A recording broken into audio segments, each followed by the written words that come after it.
Live. Let's get that mouse out. Hey, go way the hell out of here. We don't need that. We don't need that at all. All right, guys. Welcome back, Cozy Cat Games. This is our. I think we're gonna do this more. We're gonna do our little Sunday, every other Sunday live kind of thing. Do something, mess with something, talk about something, do whatever. This time we're gonna be talking about these cool boxes in front of us here. These are the Oracle. This one's the character generator, and this blue one is the story generator. They are card-based kind of generator guides like you would do like a lot of the online like story generators. These are done with like tarot sized cards. We've been messing with both of them. They are absolutely fantastic. Just kind of messing with them, making characters, doing things, and we figured why not share that with everybody and actually do some on-screen live character creation. So these are from Boardgames. They actually did a Kickstarter, and there is an app from what I have been looking at.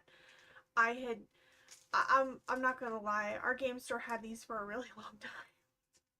And we were buying stuff on TTRPG Day, and Steve said, "Hey, I want this one," and I said, "Okay, add it to the pile." And the next week I bought the story one for it. Yeah, the character one looked interesting. I'm like, oh, that's fun. You know, you always need like some extra little random character for something, and that's nice. Just to be able to be like, oh, cool, we'll draw some cards real quick. This is my guy. I'm really excited for the story one because I am really bad at running pre like modules and stuff. And the like wizards books and stuff. I'm not good with those. My brain does not let me. Yeah. So the only thing you need, other than just obviously your cards, maybe something to write it down with, it is D4s if you want to do random on it. So you might want a stack of random dice. Like you said, 2 wasn't enough, so I just grabbed a bunch. I like how you grabbed like a ton, and I grabbed enough. Look, a ton is enough. You can never have too many dice. True. Come on. Okay.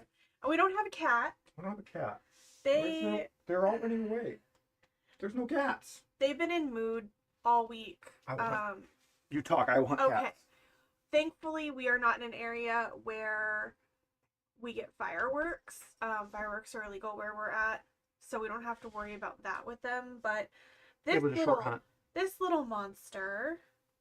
She's been starting fights with Mr. Limroy. Yeah. She randomly decides she hates him and that she has to murder him. So, I think it's because he's fat and orange. Could just be because she's a bitch. It could be.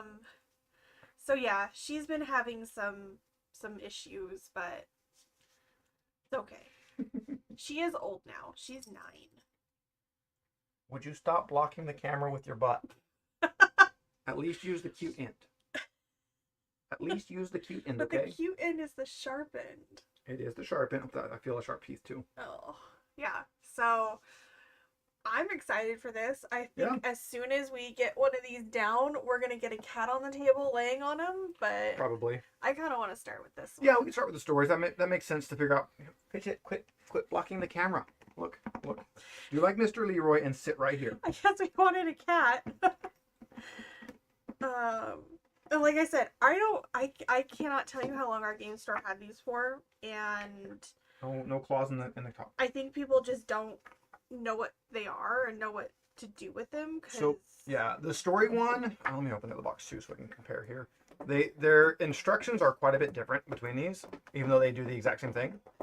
So the instruction manual for the character one, which let's just go ahead and leave the box open because we don't want to do that again. The boxes fit really tight. Yeah. It's literally that. It's just one open deal cards out to do a thing. For the story one, it actually has Fidget. Don't you meow at me. Don't you meow at me. It has a little bit more. It has some more like setup and things, and the 3-act structure and how to do things. And then it has a whole bunch of stories that have been generated with the system. So even though this is a way bigger book, it really doesn't have that much more information in it. As most of it's just, hey, this is how you generate stories.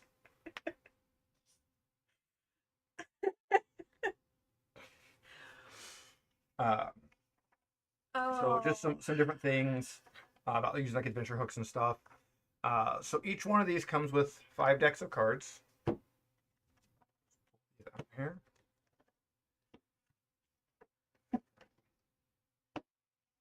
Let's go ahead and set these guys out.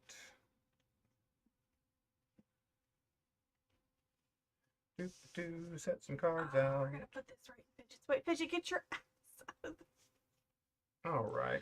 Go ahead and give us a zoom in on the cards. Wow. So cool. All right. So we've got Relics and Artifacts, Simple Side Quests, Political Intrigue, Epic Adventures, Contracts, and Bounties. So each one of these decks will generate, what it says. They are then further done into like sub decks. So each of these, you can see they're color coded, and they give you your different arcs and things and different assets of it. So what we'll do first off is we'll pick one of these. Which one do we want to do?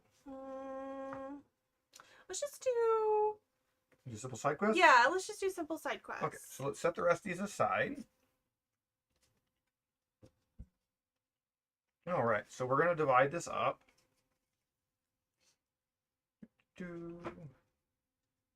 I also love that they're tarot size. I love tarot size. I love like big odd size cards as long as they're not stupid about it. Yeah, and I was very much debating sleeving these, but they actually fit in the boxes very nicely as is. I do like the boxes, and the box does have like a little extra spot added to each one. You can probably zoom this out for right now. So yeah, each of the boxes have like this little extra bin that is also tarot size. So yeah. We've got the actor. And the one thing I wanted to ask you, because I haven't really looked at them other than to just make a couple of things. Is there a specific order these are supposed to be in? Kind of. I mean, it'll make sense when you deal them out. Well, yeah, because it has like a little prompt at the top. And... Yeah. So actor, subject, action. That should be the intent, and then this is development. I believe that's the order they're supposed to go in. The cards, the back face of them, it is different for each deck, but they are all going to be the same like color theme. They're all going to be the same kind of like overview. So when you look at them, they're very obvious that they go together, but they are actually unique looking. Yeah. So go ahead and give us back to a zoom in, and let's see what we've got. So we got our actor. I'm faster than you. We got our subject, our action, our intent, and our development. So we flip all these over, and we get what we're going to have. So first off, our actor. We're going to go ahead and I'm going to grab my noting paper here, and we'll go, who is our actor? A leader. A leader is an individual who has some form of command over other individuals, or even certain area, craft, aspect of commerce, or other activities. So we now have 1, 2, 3, and 4. Now you could just pick one, or you can roll a dice. So let's roll a dice here. Both got 2. Oh, we both rolled number 2. So our leader is a captain. A captain is a military commander of some sort.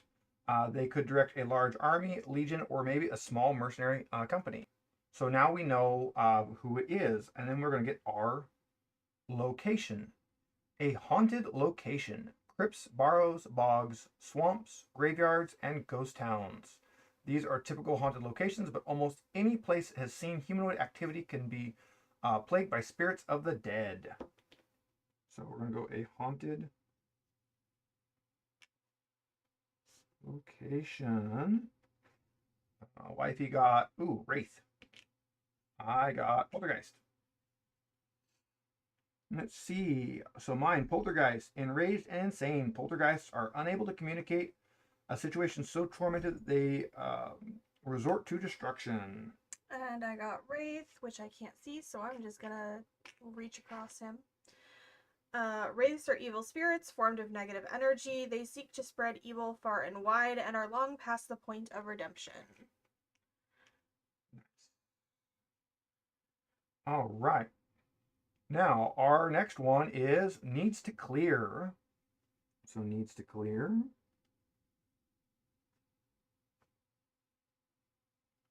We're going to roll us a dice on this one. I got number 3. I got number 1. So needs to clear. Clearing something means removing the danger from it. The danger can come in a panoply of forms, some of which are easier to clear than others. Wifey's number 1 is creatures. There are dangerous creatures that must be removed from the subject. Killing the creatures is only one possible approach. Mine is hazards. Hazards. There are terrain features or magical obstacles that pose a threat. These are typically removed by solving puzzles. Ooh, I'm getting a puzzle-based one. All right. So this one is to prevent an event occurring. All right. So the reason we're doing this is to keep what from happening? The actor needs to stop a certain incident from coming to pass. Perhaps it is only important to them, or maybe the consequences affect an entire village or area. Wifey got 3, and I got 4. So I got disaster. A catastrophe, natural or otherwise, is on the verge of coming to pass. The action is part of the larger plan to prevent it from doing so. And I got summoning. An individual or group is something, maybe a monster, maybe wealth, maybe opening a portal. This action helps prevent it. All right, and then we have our development. But doing so supports another foe. Although they might not realize it, the actions the actor wants to occur will actually support another one of their or the associate's foes. I got 3. I also got 3. So monster. The action the party takes lures a monster out of hiding, enrages it, or even accidentally summons it. Interesting. All right.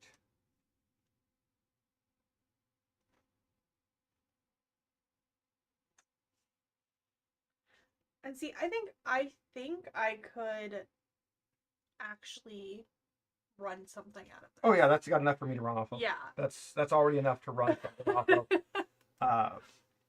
So I have a captain needs me to go to a haunted location that's haunted by poltergeists to clear hazards so that they can prevent a summoning event. But in doing so, we're actually going to lure in another monster. That's a really good story hook right there. Mm-hmm. Very quickly, just off of these cards. What did you end up with? I ended up with a captain, a haunted location. So, a captain that's fighting a wraith. Can't read my own writing. Needs to clear to remove the creatures. And then to prevent a disaster. And then again, the development is going to be it's going to bring in a monster. I think for me, I would have to learn how to word it to make it easier for me to brain. Well, one of the things you can do on this is down at the bottom right, it actually has your card numbers. Mm-hmm. So you can, if you really wanted to, like I could say I had, this one here is 6-2. This one was 26-2.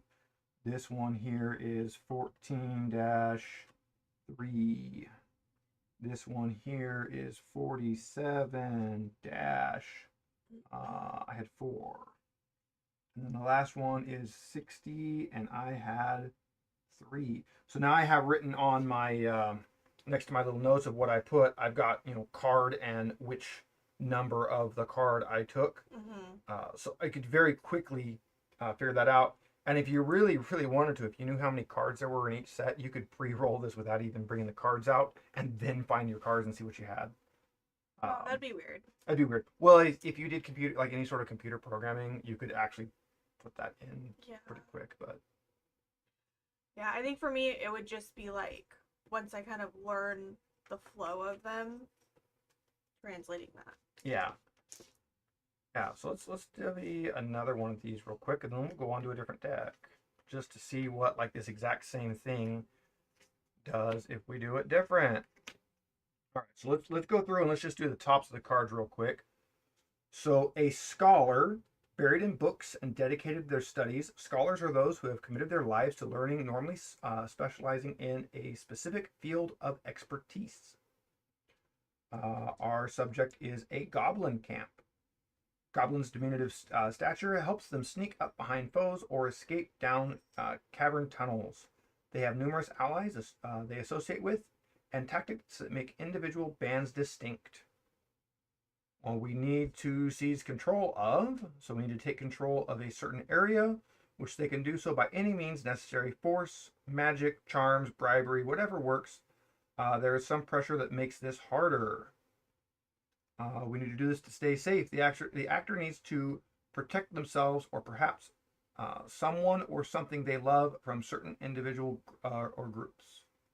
Wifey, can you read the last one so far down for me? Yeah, it says, but there are captives involved. Someone related to either the subject or the intent has captives that make the quest harder and the stakes higher. Nice. Okay, so now we can do the same thing. And again, we could just go down and pick if you didn't want a dice roll, but I mean, dice. Well, and I'm going to randomly, not looking.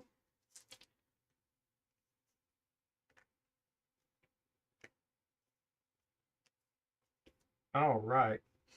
So let's see. Did we match on any of these? Yeah, we matched on this one. So let's flip those around. I think that's our only match. Okay, cool. Perfect. So for the scholar, Wifey has number 3, sharp.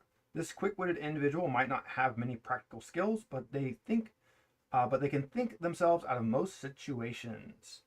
And I got reluctant. Perhaps forced or coerced into a life of study, this person would much rather be doing something else, adventuring perhaps. So I have the reluctant scholar.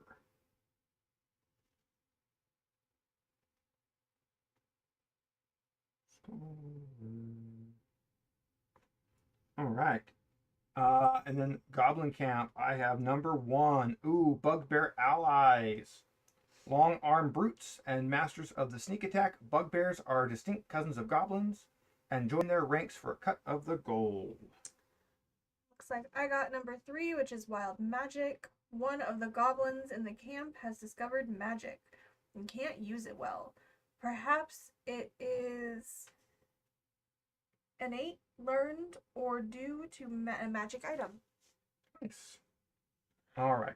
So, needs to seize control of. I have number 3, without injuries. Either the characters themselves or the actor accompanying them cannot be injured in the process.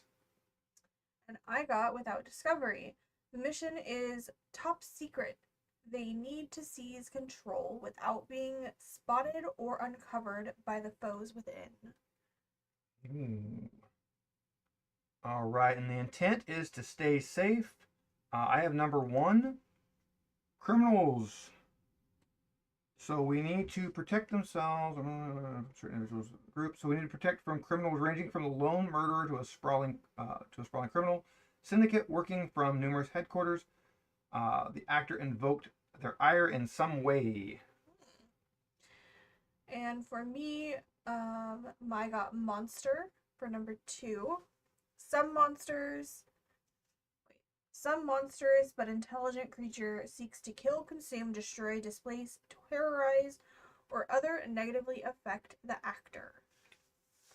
All right, and then for captives involved, let's see, I have the condemned. Someone has been condemned to death but cannot be proven innocent until the actor's intent has been realized. So, this is 2. And I got interned. One or more individuals have been imprisoned in the subject. Freeing them takes time and effort, but comes with reward. All right. So all in all, I have a reluctant scholar who must go to a goblin camp that has bugbear allies. We must secure it without injury in order to stay safe from criminals to save a condemned criminal. That tells me that I have an ally somewhere who has been falsely accused of a crime, and we have the real criminals that are after us, and we have to make sure that we safely get to a trial of some sort. So we must get through this camp without taking an injury, because obviously if we die, then our falsely condemned ally also dies. So I got a quick-witted scholar who needs to take on a goblin with wild magic without being discovered. To stay safe from a monster. Stay safe from a monster. And rescue those that have been interred in the camp. I like how just nice, quick, easy this is. Let's go ahead and put... Obviously, with anything like this that has like subdecks, you always want to kind of make sure you don't mix them as you go, because that makes using them again the next time very difficult. Yeah. Let's try a different one. What do we want? All right. Let's do contracts and bounties. New page here. Put that one safely aside. I say as I just drop it on the floor. What's irritating is he'll pull this out of his ass like in our home game and just like remember the weird stuff that he rolled. Yeah.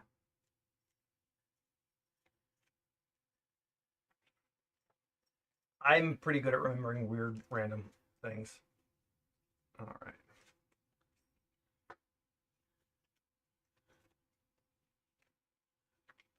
When I was regularly GMing for the store, I would come home and be like, I don't know what's his run. I don't know where this is going. And we'd talk it out because I'm really bad at prepping and following a long-winded guide. So that's a big no for me on anything that is just too in-depth. I really like the artwork on some of these. The artwork's really cool. Really good artwork. Okay, so probably have these in a completely wrong order, but that's all right. That's okay. We'll figure it out. So we have our actor. We have our intent. We have our subject. Action. And our development. I don't know. Oh, okay. So it does. So the actor will hire the intent, or the action. The actor is doing the thing with the intent. Is it in the instructions? Not really. I just looked. Okay. All right. So same thing. So we have our actor is a faction. Factions can range from merchant guilds to pirate fleets, from cobblers' alliances to military units. They are groups of individuals bound together by a common goal or morals. I like that description because that throws in like, yeah, a faction could just be like a guild of people that make shoes. It doesn't have to be some like grandiose thing. Yeah. Will hire you to afflict. They wish for the subject to be afflicted with some malady that will cause them lingering damage. So our next one should be subject. Each one kind of follows up to the next one. Okay. That way. That way. Okay. That's the right order. All right. So they're going to hire us to afflict an aberration. Alien beings from strange planes of existence.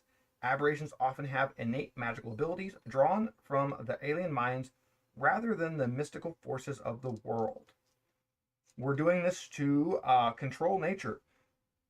The actor wishes to show dominance over the natural world. In one way or another, this might be part of a larger plan or just for its own appeal. But the subject is protected by magic. This is our development. The subject is warded in some magical way that makes it harder for the contact or bounty to be fulfilled. The magic might have been placed on them by another, or they might have cast it themselves. So again, we grab 5 little dice.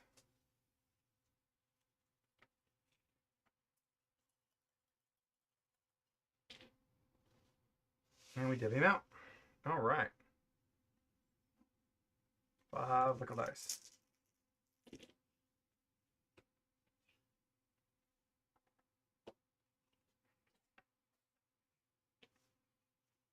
Just keep them right and left here. Yeah. So they're easy to tell which one's which. There we go. I mean, if you can't tell that I have all the pretty... Yeah. All right. So my faction is, hey, a craft guild. Craft guilds are a group of similar skilled tradespeople who ensure that their work is properly paid for. A craft guild. All right. Oh, wifey, you rolled a good one. You got a druidic circle. Hmm. Druidic circles are forms of druids. Uh, really, druids are druids? All aiming to protect a certain sacred wilderness, or they might be allied to local beasts and plants. All right, my craft guild is going to hire me to possess. The subject must be possessed, perhaps through a ritual whereby their soul is transplanted or superimposed by that of another. So I must possess whatever the subject's going to be, which will be the next one. Wifey, you have to petrify. The subject must be petrified, turned to stone, or some other non-living material, or permanently paralyzed. Subject must be possessed. Okay. My subject is, what did I roll? Two? Oh, Audiog. Beasts of filth and pestilence. They take refuge in the refuse and revel in the filth that others produce. They are insidiously telepathic. I got a gibbering mouther. Yes. Okay.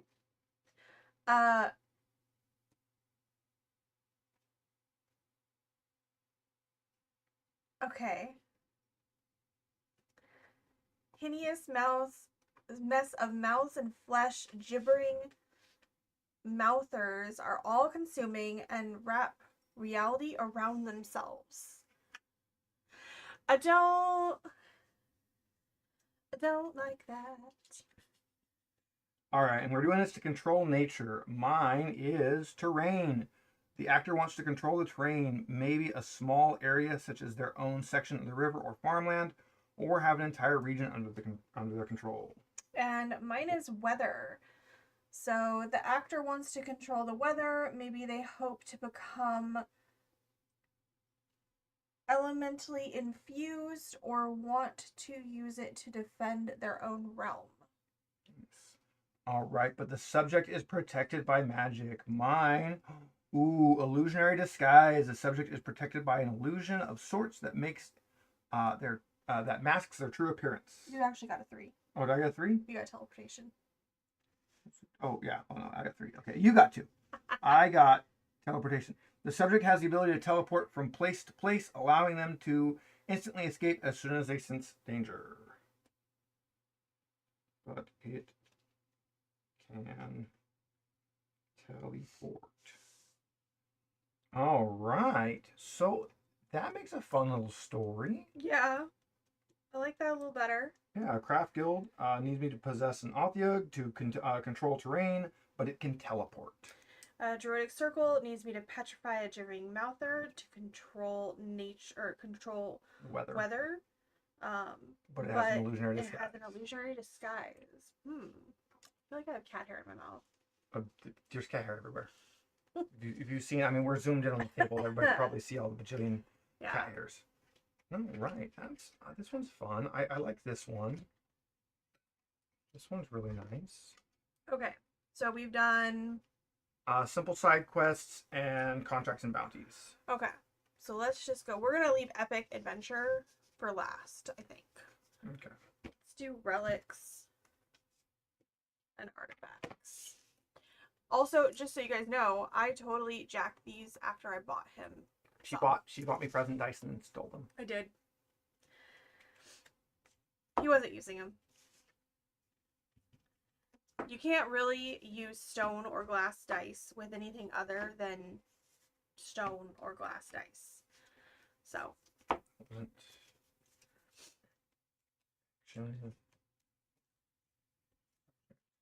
Action, and then we need the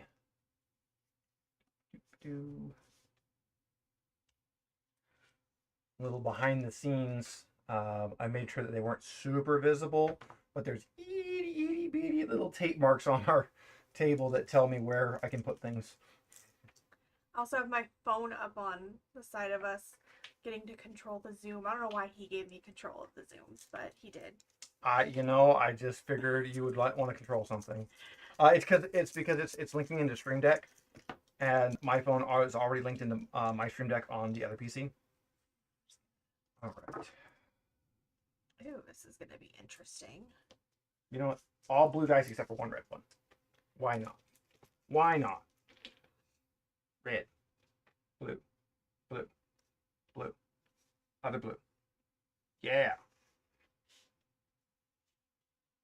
All right. Do Relics we have and any artifacts. that we need to? 4, 2, 2. Wow. Oh, we got it. Okay, perfect. Yeah, there's no fun if we have the same one. I mean, it kind of is, but. Oh, All right. Our actor is a mage, spellcasters of high renown and immense power. These are they who alter the fabric of reality with well-chosen words and or significant gestures. Wifey, you have a wizard. Born of education, wizards engage with the hierarchy of the world and often seek to maintain the social order. I have a warlock. Drawing power from other more powerful beings, warlocks serve their patrons in return for their powers. So I have a warlock.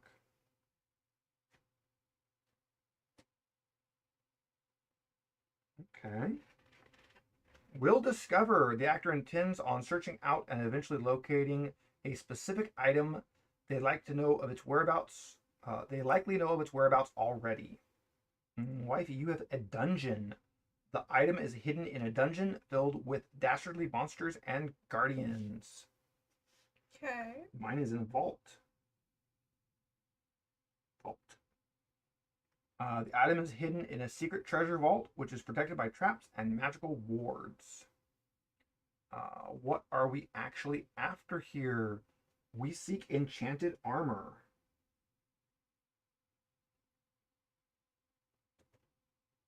I feel we have them in the wrong order this time. Not that it matters.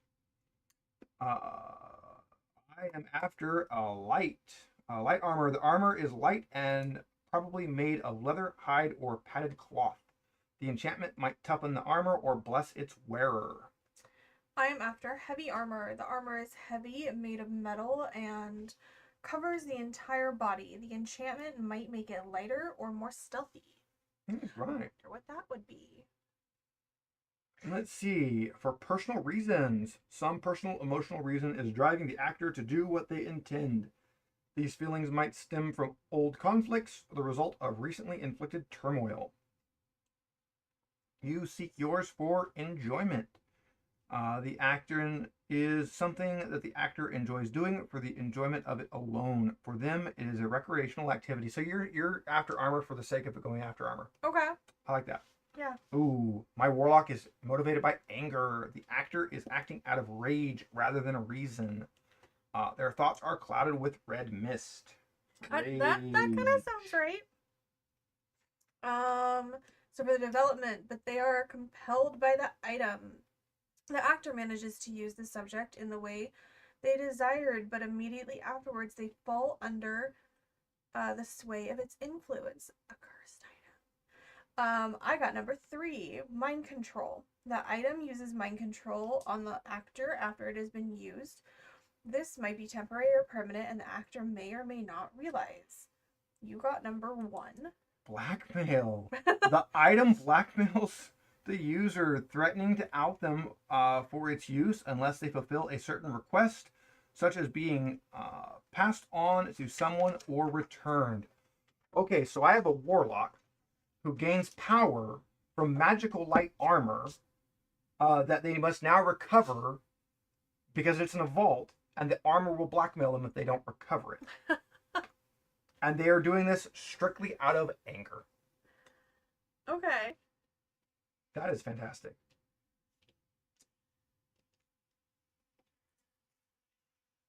I do really like that these are color coded, because if they do get messed up, which you know they're gonna get messed up, that you can easily sort them. In theory, if this entire stack of decks from both boxes was to just get completely shuffled together, you could get it back out. You could sort everything back into its proper piles. Actor. Ooh, this is political intrigue. Mm-hmm. I could absolutely see just rolling up an entire writing prompt story using both these sets. Well, that's what I was thinking too, that these would make really good for what is it in November? Oh, the Nano. Nano, yeah. If you're having a writer's block or something, I mean, yeah. When like I have a halfway made setting for RPGs. It was written for 5e, but I very quickly decided I didn't want to write it for 5e, and I made it very generic. That I'm like halfway through writing that I might use this to help me go further. Is that the one we're running? Yes, Okay.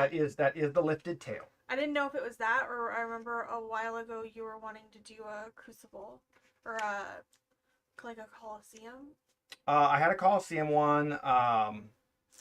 I have one that is kind of steampunk, Harry Potter-esque that I work with when I run Fate. And then I've got Lifted Tail, which is a brothel that I wrote because what does every D&D party want to do when they get to a town? They want to go to a brothel. Are there brothels written in towns? No. So I wrote a brothel that can be added into towns. It's seriously so much fun. He did a really good job with it. Yeah, it's meant to be. It's like the brothel that's ran by a retired adventurer. So a lot of the NPCs in it end up being like really high level, like actual character sheet type things. So when they go to do something, it's like, oh yeah, cool, I'm going to sneak past the guard. Yeah, the guard is like a retired thief that's level 18 that can, you're not likely going to sneak past him, but you can try. And he's done some fun like Easter eggs with some of our old characters, and just it's been great. I've been having fun with that. That's a game I run on Tuesdays that isn't ever going to be live, but it's fun. It's fun in the home game. I would actually like to see a group that is a little different from the one we run with. Run through it and see what they think. Like someone, like honestly, someone like Jill. Oh yeah, just like, get a different perspective on it. Just run through the same setting and see what goes different. Yes. The way I did the story for that is I wrote very big key points, and then I left everything that ties it together kind of vague, so that every session I can kind of draw the lines a little darker. So the story didn't really have a flow or an end until the party started playing with it. And let me tell you, I think we're screwed. You're only in what, the 4th level of hell? Yeah. You're fine. It's cool. The demon lord that's mad because you just killed his fey pet is not likely gonna, murder you or something. So all right. We're just gonna die in all our games. Political intrigue. Our actor is a criminal. This individual has turned to a life of crime in order to support themselves, fund an expensive habit, or because of simple greed. You have a thug. Oh, I got a thug.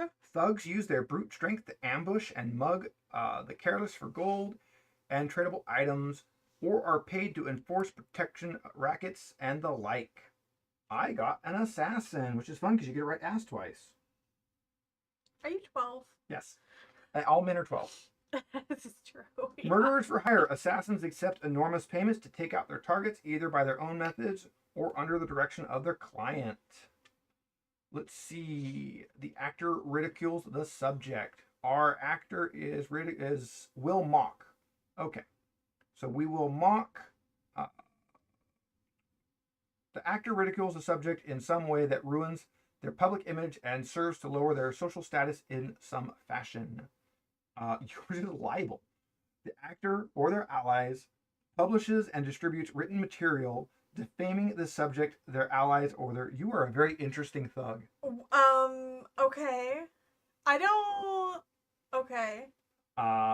The actor... Okay, so mine is the assassin is going to ridicule through satire. The actor or their allies produces literature or theatrics that parody the subject in an effort to embarrass, expose, or ridicule. Now, okay, if I was just choosing, first of all, I wouldn't choose thug, because thug's a little boring. But... Oh, you got a fun thug.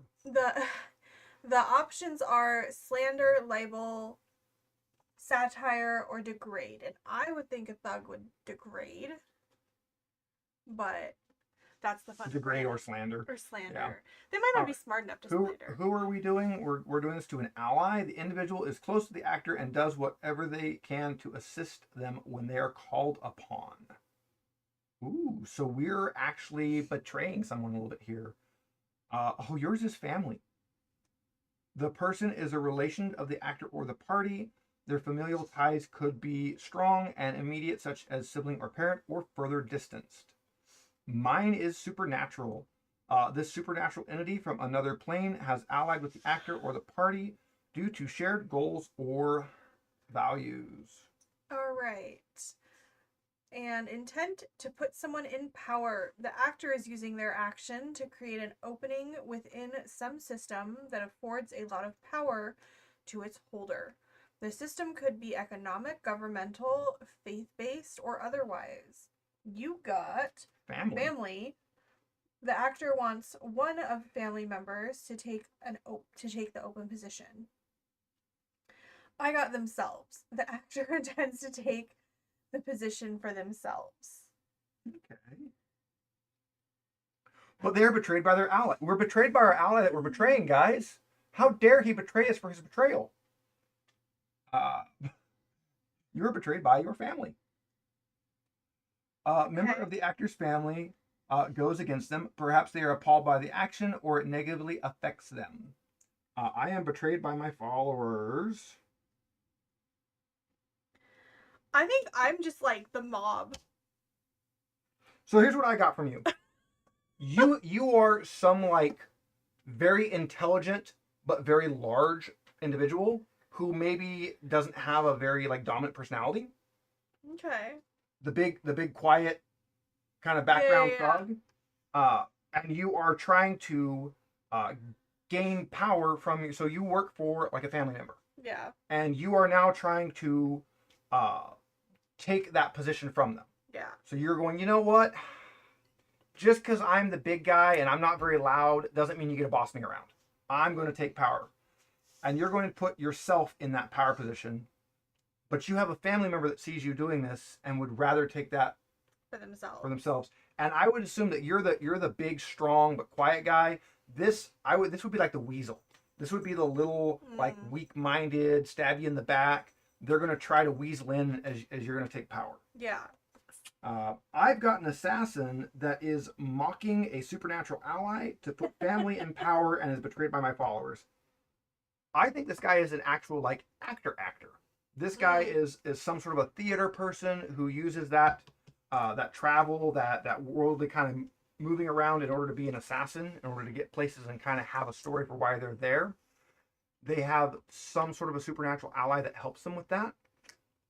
That ally has some worldly place that the actor is going to try to take in order to put one of his family members in power. Maybe something like a genie. Maybe he gets power through like some link to a djinn or a genie or something like that.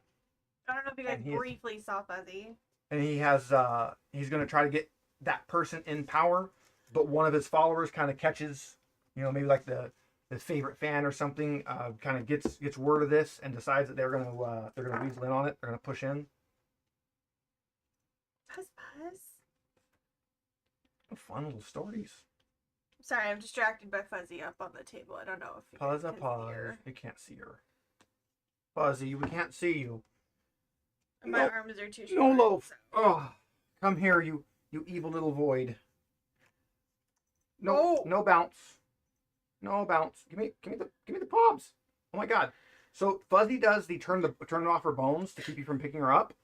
And lately she has learned that what she actually should do is turn off all of the bones except her legs. Oh, she's been in the window. She's been in the window. This is a Fuzz. Fuzz, you want to say hi to the camera? No. No? Just no, don't you just want to block it? You just want to block the camera? Okay. That's Fuzzy, guys. You can see the Fuzzy. You can see her texture. You can see her fluff. All right. Got these shuffled?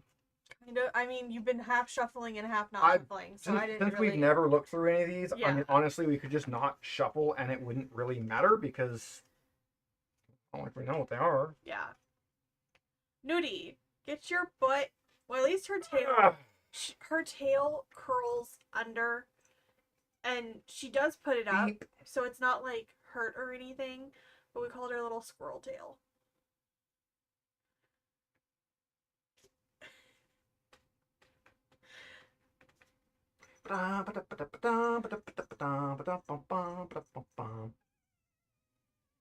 Oh, poor Fuzz Fuzz.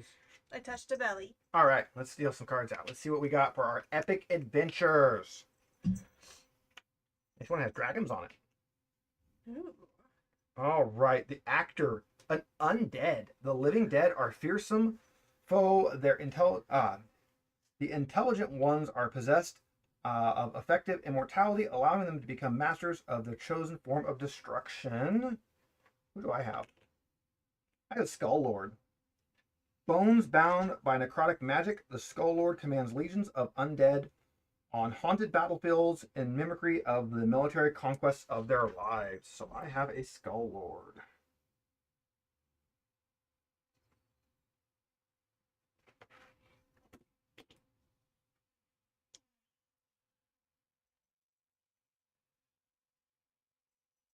A Lich. The ultimate undead spellcaster. A Lich has unbound arcane powers that allow them to feed off souls and persist in undeath. Ah! I almost dropped a metal D4. That would have been bad, guys. All right. My Skull Lord will command. A command is a task that must be carried out for one reason or another. It normally benefits the commander rather than the target and might be made impossible to ignore. I am going to command Enforce. The constant threat of violence forces the subject to fulfill the command lest they be killed. A Skull Lord shall command by force. What do you have? Items. Some magic items that have the ability to exert commands over subjects that cannot be ignored or disobeyed. We are commanding a terrible foe, a feared enemy whose power at least matches that of those who oppose them. They may even exceed it by some measures, and mine is a fiend, evil incarnate in physical form, who could be anything from lawful to chaotic. Mine is a dragon. A truly monumental ancient worm? Yeah. Capable of acts of immense devastation and soul saving. I can't. Beneficence. Okay, I'm like, I can't quite see. My glasses are good, but not that good. See actor card. That's just telling you kind of. Oh, okay. All right. We are doing this because of a curse. A magical enchantment of dark nature compels the actor to act in a certain way, whether they like it or not. Mine is an infernal contract. The actor or someone they are connected with made a deal with the devil, which must be repaid lest their souls be forfeit. Mine is due to a cursed item. The actor picked up the wrong magic item. Perhaps item is sentient or gives them irresistible commands or simply causes them to act. Okay. I'm liking that. Do not put this in our game. What? What are you talking about? I didn't know I read it in. But doing so will cost the life of another. Let's see. If the actor sees the action through, it will bring about the death of someone they know or love. They could be killed out of revenge, accidentally, or suffer some other deadly consequence. Mine is a friend or lover, a dear and loyal friend or lover, someone the actor might feel they cannot live without. Mine is a family member, parent, grandparent, child, or sibling, perhaps a more distant relative such as a cousin, aunt, or uncle, etc. I mean, you know it's not parents because all adventurers. Well, this is more like making the big villain. adventure. So this in this case we'd be making like a villain. That'd be a good villain origin story. Yeah. You were an adventurer and you caused your parents' death, and now you're the bad guy. Yeah. So like mine is a Skull Lord is commanding by force a fiend because of an infernal contract, but doing so will cause the death of a lover. So mine is an undead lich, commands items. It's commanding via an item. Via an item. It's commanding a dragon. A dragon. Woohoo! Because of a cursed item. But in doing so, they will cause Get a fuzz. a family member to die. Okay. Oh.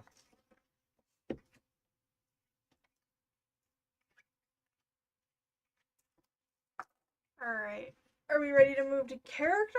I think we can move to characters, and then if we want, we always come back to different I ones. am gonna. Yeah, these boxes are very tight. I really like the boxes. I like the small. I really like the inserts. The box is just a box. Yeah. I really like the inserts. Watch me struggle.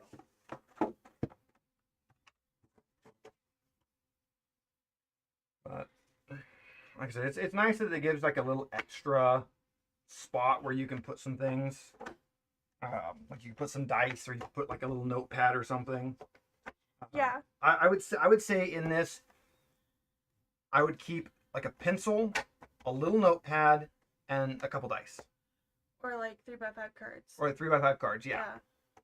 Yeah, I'd say that's probably what I would put in there. You actually have to push. He's got to put air out of that.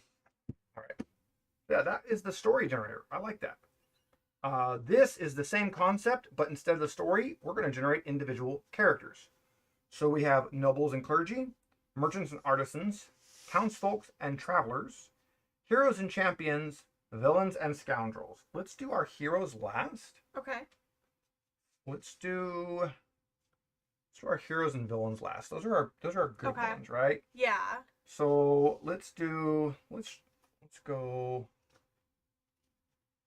start with like townsfolk. Let's start with the low, the totem pole. We'll start with the one that nobody ever actually cares about, which is really sad because it ends up being a very important part of every story.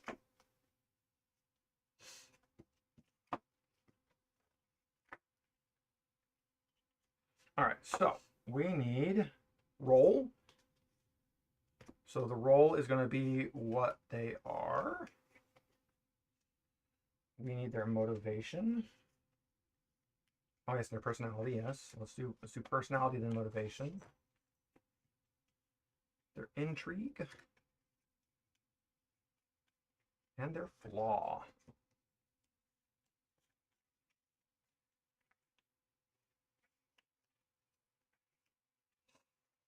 Now, if I was going to run a character really quick, you could ignore everything except the actual card titles.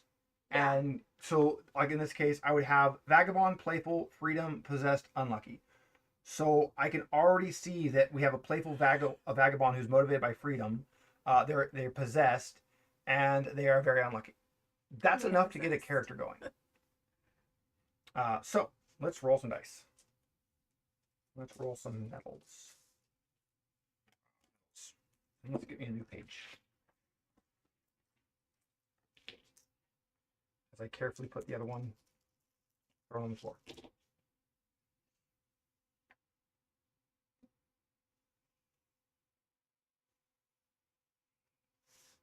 I can't read. Okay. Dice that you can read, honey. I can read it, it's fine. It's a 3. Just gonna. All right. I yell at him, but I have bought all those dice. Vagabond. This individual travels between settlements looking for odd jobs to take on or avoids working entirely. They might be forced to do so because of a prejudice against them or may have chosen this life. You have a tinker. This individual mends things, moving from town to town to find new customers. I have a scavenger. Getting whatever they can, wherever they can get it. This individual might sell scrap or collect lost trinkets. I have a scavenger. All right.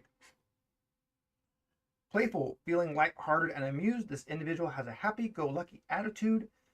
They might be invigorated by recent events or by personal connection. Mine is flirtatious. Feeling confident and provocative. This individual is behaving in a suggestive manner, perhaps just to get a smile out of someone. Flirtatious. Mine is joking. The individual consistently cracks jokes or tries to make others laugh with their quick wit and charm. This individual wants to become free from some oppressive force that has until now forced their hand on certain actions or prevented them from living the way they desire. Mine is from the government. This individual is oppressed or even deliberately targeted by rulers they may seek to escape. Mine is from responsibility. Responsibilities such as childcare or upholding familial honor hold this individual back. They perhaps selfishly want to rid of them of it. All right. Possessed. This individual is possessed in some way. It might be obvious in their appearance or behavior, or could only come to the light after it is too late. I am possessed by a fiend. This individual is possessed by the fiend of some sort. They might have made a deal with the devil or have made a heinous demonic pact. I wonder if it was my fiend from the last one. I'm possessed by a celestial. Touched by the divine, this individual harbors a celestial angelic spirit within them, which might give them access to divine powers.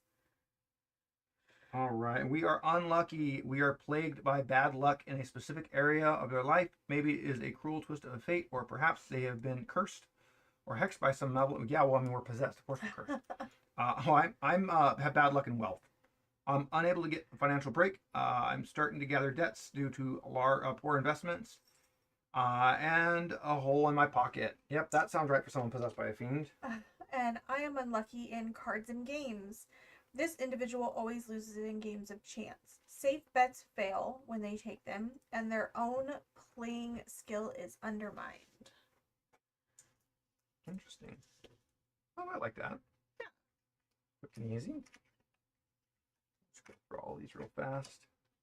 What do we want to do next? Merchants? Yeah, let's do merchants. We'll just go up the social chain. We'll just go up the social chain.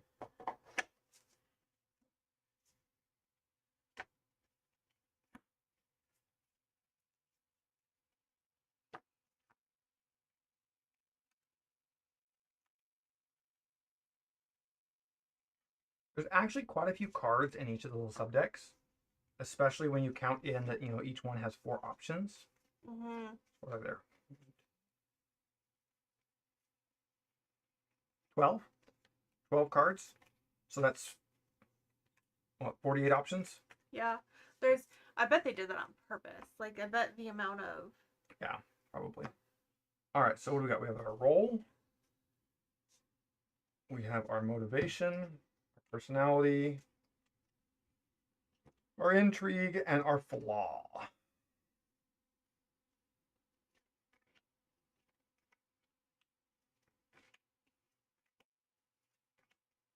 All right. Grab some dice. See who we are this time.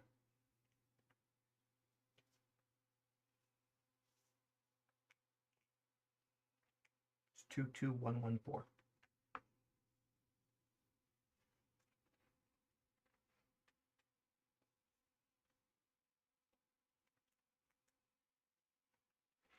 All right, we've got our merchant is a carpenter. Wood is widely available and versatile material with many varied uses. Many specializations exist amongst those who work it. I am a cooper. You are a shipwright. So a cooper is somebody that makes like barrels and containers. And then the shipwright, is the guy that makes. Our personality, we are judgmental. We often overly critically thinking of themselves or others. They might be entirely justified in their judgment, but they could also be entirely unfounded.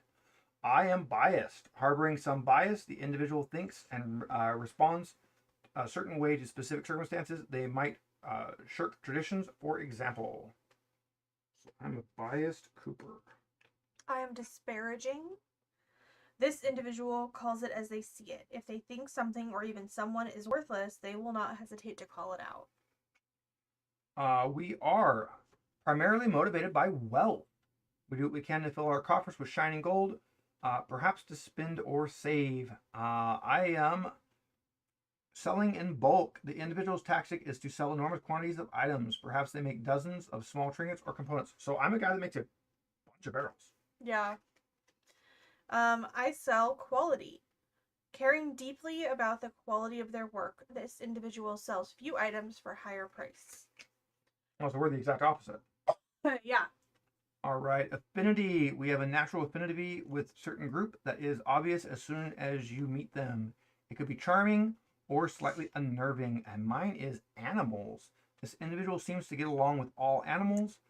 Maybe cats flock to their shop all hours, or they use rats moving things around the stockroom. Mine is apparently children. Ew. We know this isn't me in real life. With a deep love of infants. Oh, yes, definitely not. This individual seems always to be surrounded by children begging for some kind of treat. Yeah, that's a big old no. Okay, blunt. This individual is ungracious in their attitude. This might cause them to lose customers or contracts because they are perceived as hard to work with. You got insensitive. Showing a distinct lack of care for the feelings of others, of either their colleagues or customers, this individual says nasty things without a care. This is just me. Well, I got rude, which I guess could be me. This individual is downright rude. They do not care what other people have to say, nor whether they will work together again. Not me then. I'm pretty I just realized I set something up and I'm totally missing it. I totally set it up so that I could. I totally set up so I could change boxes when we got to it, and I didn't do it. Our friends. I'm sorry, guys. Dubbed me spicy nice as a joke. Yeah. I'd say blunt actually fits me better, but insensitive works. They're close. Well, blunt's blunt just in general. Yeah, I would say blunt also fits me, but I tend to be pretty damn blunt. All right, so that's our merchant. So I ended up with an insensitive, biased Cooper who sells things in bulk and has an affinity for animals. I ended up with a judgmental shipwright that sells quality items, has an affinity for children, and is very rude. So I got like a reverse Disney villain? Usually the hero's the one that does animals. Oh. Nobles and clergy, I know we shuffled and did this one when we bought it. So their role. Personality. Motivation.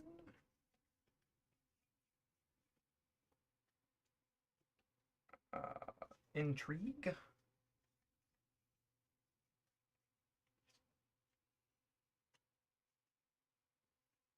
And their flaw. The flaw is the best part of any character.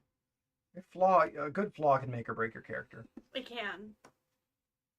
Let's divvy out some cards. That's actually one thing I really like about like the free league systems is your character has a weakness or a flaw of some kind. Dragonbane does it, Alien does it. I'm sure there are other ones do too. All right. What we got? I have 2, 4, 2, 4, 4.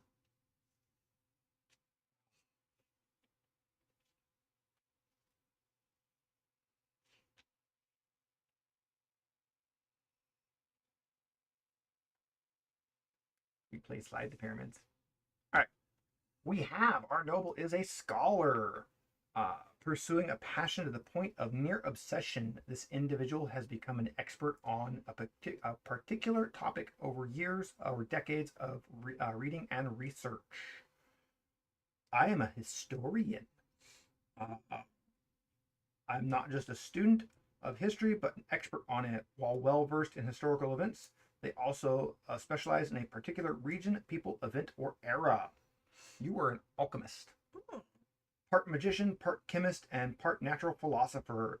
This individual studies and develops alchemical formulae and tests them out in their laboratory. So I have a historian.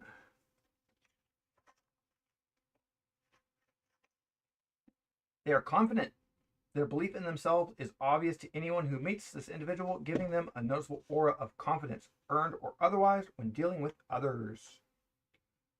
Yours is respected. Knowing they are respected by others gives this individual certain forcefulness that borders on hubris. I am arrogant. That matches a historian. Believing they are far more important and talented than they truly are, this individual's arrogance might be worsened by psychopathic minions. Arrogance actually does tie very closely with people who study a lot of history, as they think of themselves as like kind of looking back at a less advanced society, or less morally upright people. A lot of historians fall into that trap, like, oh, we're better than the past. It's not true. People are people and have been people for millions of years. To think that we now are different than like people were way back when is a pretty easy trap to fall into, but it's one that a lot of individuals do, and I've met some really, really arrogant historians. All right. Ooh, domination. Our motivation is domination. Authority exists to control others. This individual believes that hierarchies are part of natural order of life, and they should reside above others atop the pecking order. I am after magical, hoping to attain arcane supremacy. This individual might already be the master of divine or arcane magic, so I want magical domination. I got religious, deeply connected to the divine. This individual feels they are the only one who deserves to be in contact with the gods and speak their message. We have our intrigue is a hidden connection. We have a surprising connection to another individual, one significant that is kept secret. The other person might not be aware of this hidden bond. Mine is extra planner. The individual is bonded to some otherworldly entity, perhaps through pact, perhaps through heritage. Either way, they keep this tie concealed from the public. I got in court, whether it is a clandestine tryst, a secret alliance, or a hidden lineage. The individual has a link to the royal court that could ruin reputation and lives if revealed. Oh, and this is just the clutch flaw for both of what we got here. Our flaw is incompetence. No one has ever accused this individual of being good at anything except perhaps bungling any endeavor that they are involved in. They are deficient in both skills and natural talent. I am clumsy. Physically clumsy, this individual trips over themselves, fumbles items, and goes over on their ankle, etc. I am amateurish. The individual has only a rudimentary ability to carry out their work due to unfinished training. Interesting. I like it. Yeah. So I ended up with an arrogant historian who wants magical domination, has an extra planner bond, but is clumsy. This just is a Disney villain. I got a respected religious alchemist with hidden connections to court, but is very incompetent and amateurish. And how are they respected? Well, because of that other thing where it said religion. I know. Their respect might not come. It might come from their position, not from them themselves. All right, hero or villain? Oh, I want to do villains last. You want to do villains last? So the villain makes. Okay. I mean, the villain makes the story. We gotta do a villain last.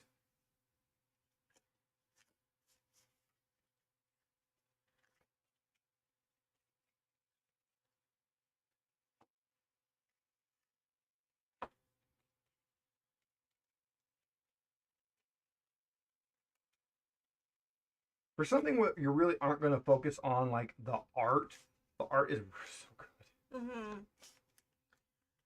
Well, and I like that as another, like, each subdeck is different. Yeah, that's what I was saying right in the beginning. Yeah. That it's really nice that they all have like kind of one thematic thing going between them. So when you look at them, they're very obvious. Like, well, this is actually like the worst for them because this one's really dark in the back, but they all have a very obvious thematic theme. They all have the same character on the front. Yeah. So you can just visually look out and see what you have. While still, being that nice thematic where you can tell, like, oh, these go together. Uh-oh. I missed one of my... No, one of my little... Oh, no, I already took one up, so sorry. Breaking my magical little tape mark. Pieces of tape. Look, they're very important to tell where to set things if we're going to run with zooms. They are. Okay. All right, we are going to roll up some heroes.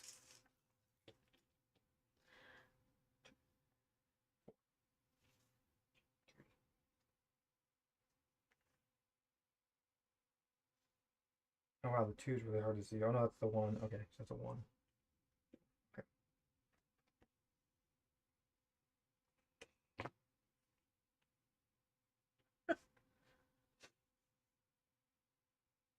This was a 1. That was a 4. Yay! Okay. Oh, right. What? Okay. I put mine up where they go. Well, that's mine. Oh, that's 6. I need mine. All right. We are making our hero is a cleric. This individual has dedicated their life to the veneration of a specific deity. They have a deep connection with the being who bestows powerful divine magic upon them. I have a light cleric. Cleric who follows the deities of light have the ability to summon radiant flares and celestial auras, inspiring their allies. You have a war cleric devoted to the deities of war. You use divine fire and guided strikes to defeat your foes. I have a light cleric. One of my first characters when we started playing 5e was a war cleric. Uh-oh. Oh, guys, It's a triple cat. It's a 3-cat stream. We have Mr. Jenkins here. I put papers on the ground and he had to come investigate them. Oh, Mr. Jenkins. You gonna say hi to everybody? And yes, he is chunky, but he is are healthy you, boy. Are you our light cleric? Yeah, he's a light cleric. All right. We are driven. We have a central drive that spurs them onward in life. The drive could be something straightforward, such as righting a wrong or getting rich, or as complex as finding inner peace. You are single-minded, hold strong, often exclusionary opinions on their drive. They are too arrogant or ignorant to hear the opinions of others. I'm unstoppable, too stubborn to be swayed away from their drive. The individual is dead set on a particular course of action and will not be prevented from undertaking it. So I am unstoppable drive. Why do you keep... It's habit.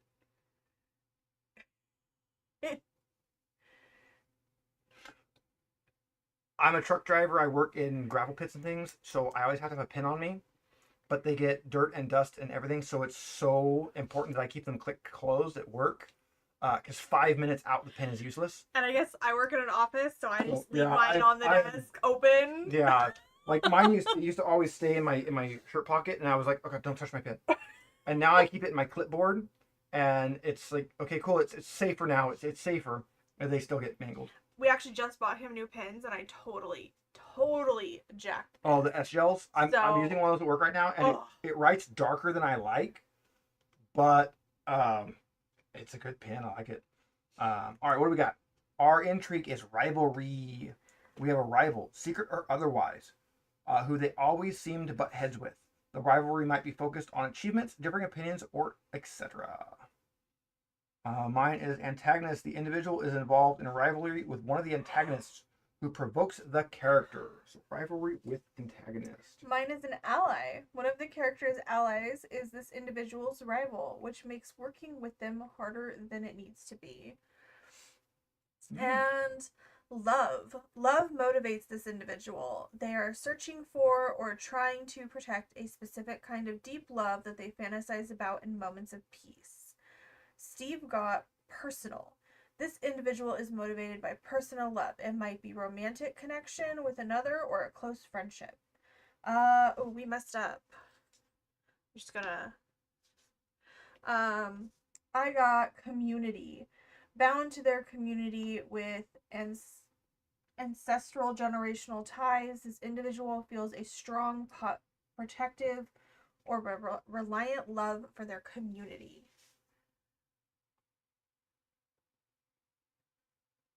I mean, we need a few war clerics in real life right now. Brash. This individual is often overbearing and frequently comes to decisions without taking the time to think. Yeah, it already said cleric. To think a situation through. This sometimes leaves them in hot water when they do not account for hidden circumstances. Steve got quick to feel. Wearing their heart on their sleeve, the individual struggles not to become emotionally invested and react based on their feelings. I got quick to speak. Never stopping to think before they speak, this individual blurts out whatever comes to mind without considering potential consequences. That sounds about right. All right. That is our hero we rolled up.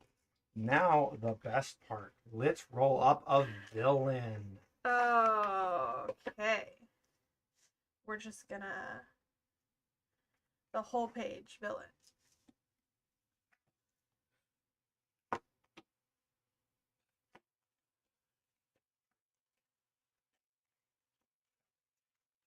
Villain. Let's see what we get for villain.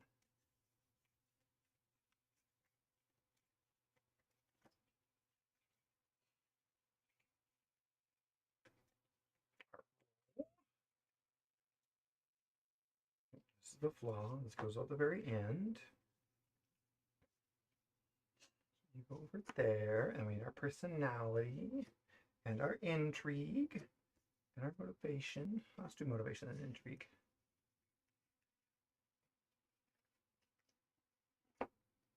Yeah, a good villain can absolutely make or break a story. There are so many movies and books and things that I've read and watched that the villain just made me think, I don't even care. And then there's some that have been absolutely terrible that the villain is so good that you just have to keep going. 3, 4. Do dice are easier to read for Megan here.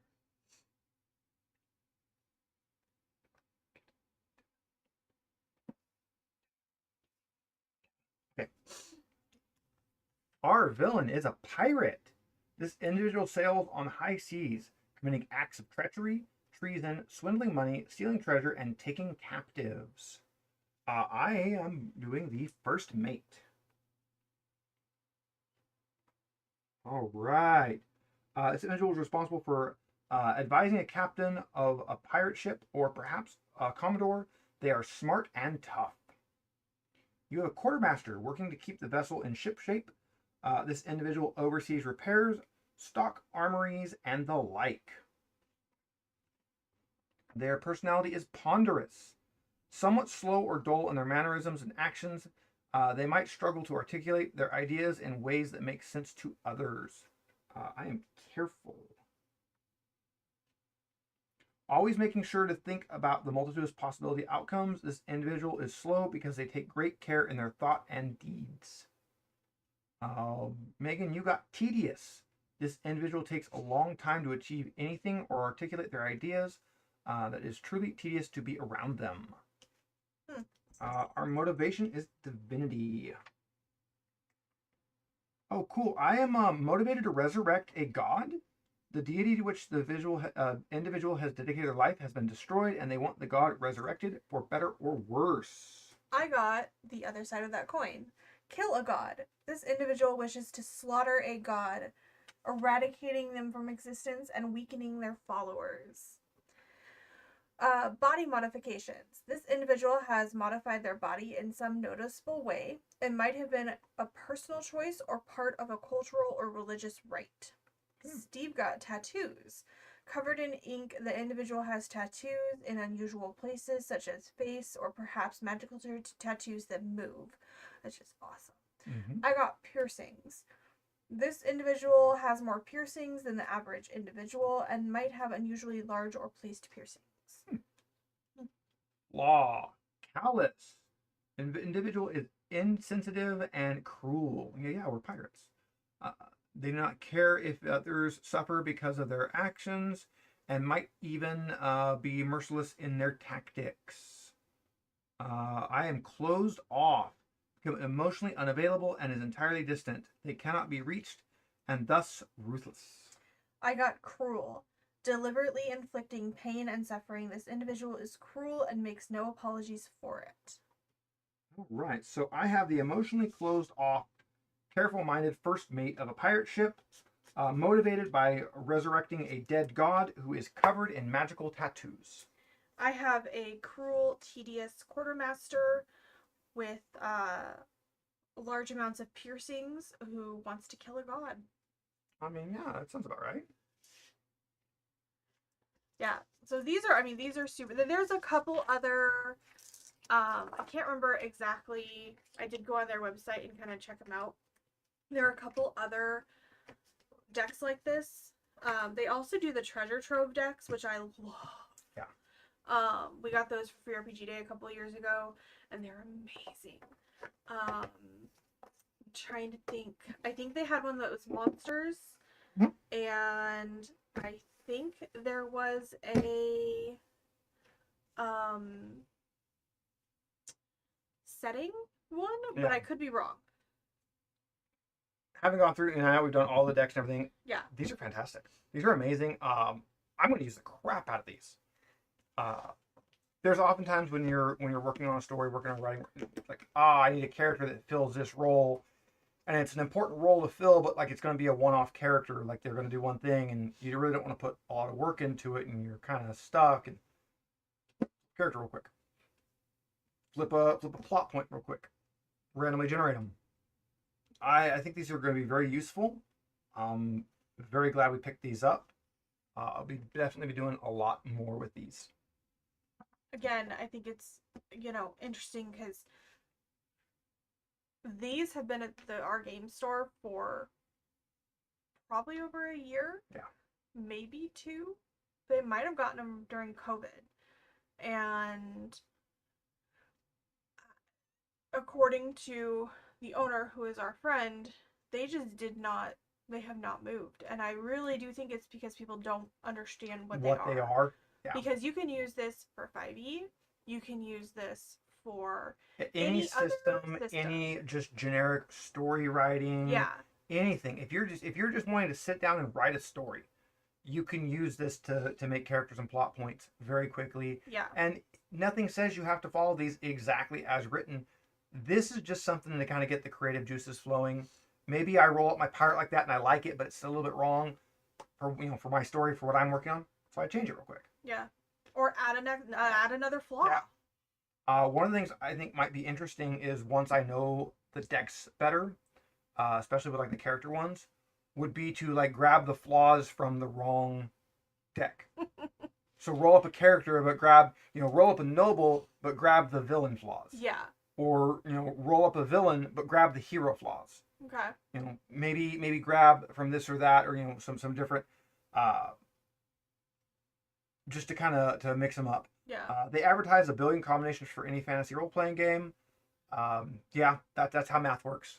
That's how math works. Numbers get really big really fast when you do exponential, because that would be, you have 5 decks times 12 times 12 times 12 times 12.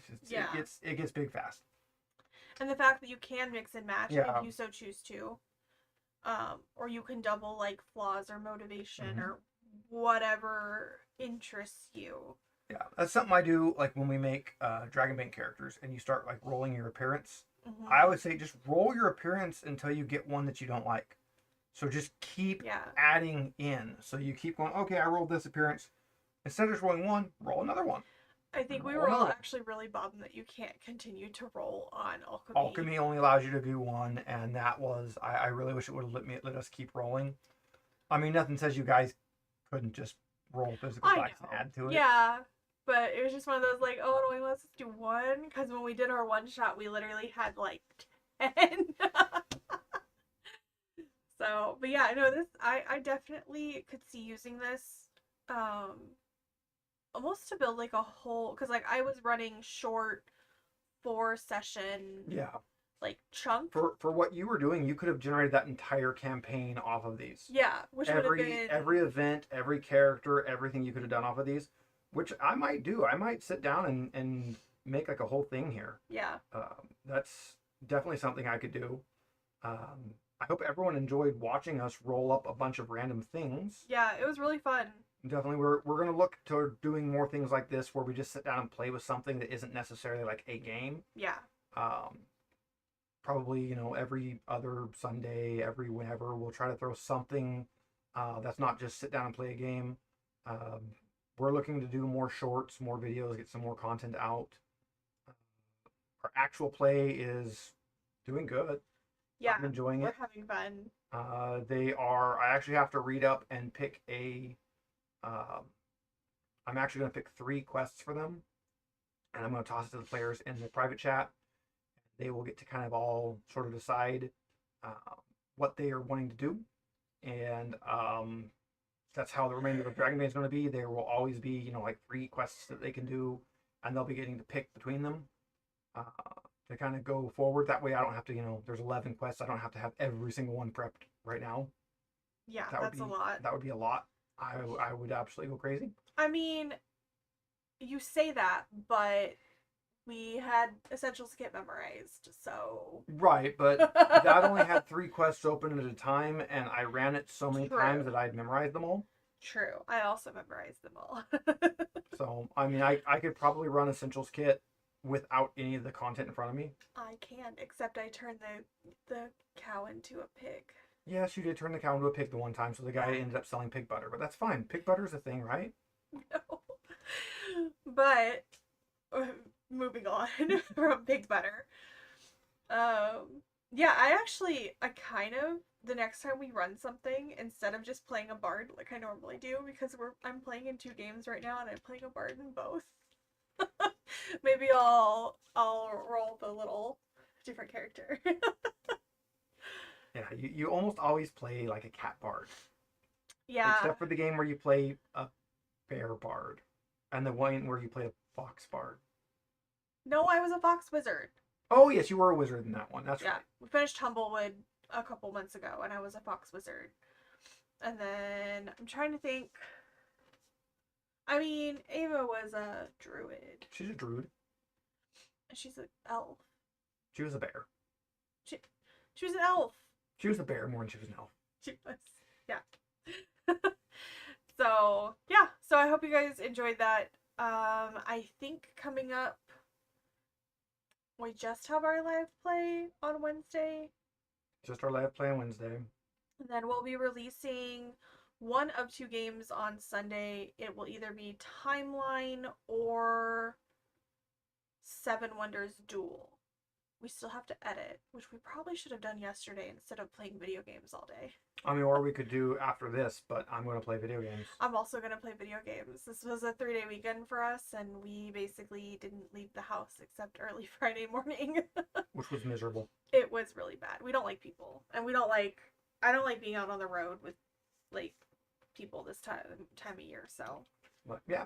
Everybody, thanks for watching. Thanks for sticking around. Make sure you like, subscribe, hit the bell, join the Discord, drop us $1 on Patreon. I did put the link to Discord in the description.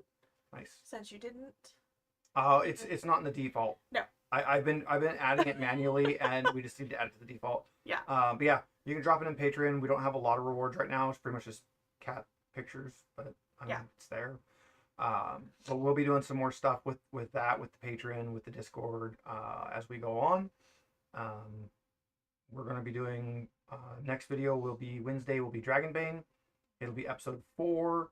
I have no idea what they're doing because they haven't picked a quest yet. I haven't even told them what quests they have available because I don't want them to have a whole lot of time to be thinking about it. I want it to be kind of a quick thought on it. So I will probably tell them the quests available on like Tuesday.